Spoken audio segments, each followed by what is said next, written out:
By the summer of 1991, the newlywed couple had settled into a bright, pink bungalow in Port Dalhousie.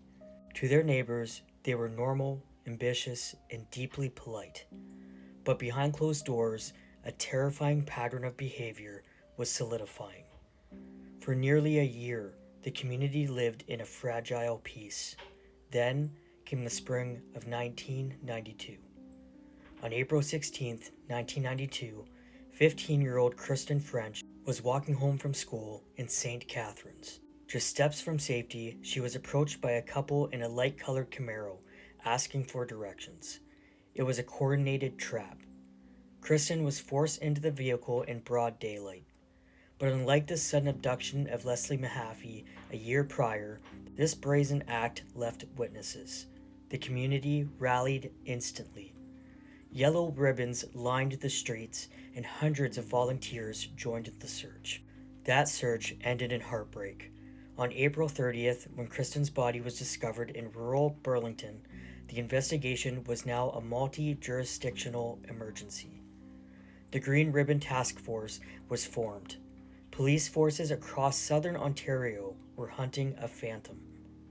What they did not realize was that the answer had been sitting in a filing cabinet for nearly 3 years. Back in 1990, while investigating the Scarborough rapist attacks, detectives had interviewed Paul Bernardo. He was cooperative, charming, and he matched the police sketch. He even provided a DNA sample. But in the early 1990s, forensic DNA testing was in its infancy. With a severe backlog at the Center of Forensic Sciences, Bernardo's sample sat, waiting to be processed. In early 1993, the laboratory finally ran the test. The match was undeniable. Paul Bernardo was the Scarborough rapist. On February 17, 1993, tactical officers moved in, arresting Bernardo at his home. The arrest sent shockwaves through the province. But the story was about to take a turn that would outrage the Canadian public for decades. Just before the arrest, the couple's relationship had collapsed. Karla Homolka checked into a hospital with severe visible injuries. She claimed she was a victim, brutalized and controlled by her husband. Fearing they lacked enough direct evidence to convict Bernardo of the murders, prosecutors made a fateful decision.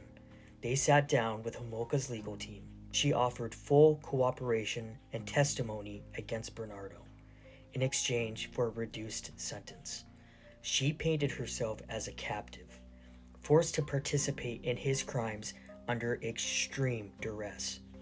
In May 1993, the Crown signed what would later be called the Deal with the Devil, a 12-year sentence for manslaughter. But there was a fatal flaw in that agreement. It was signed before investigators knew the truth, before they discovered the videotapes hidden deep inside the ceiling of the Port Dalhousie home. My name is Jackson, and you're watching Northern Horrors.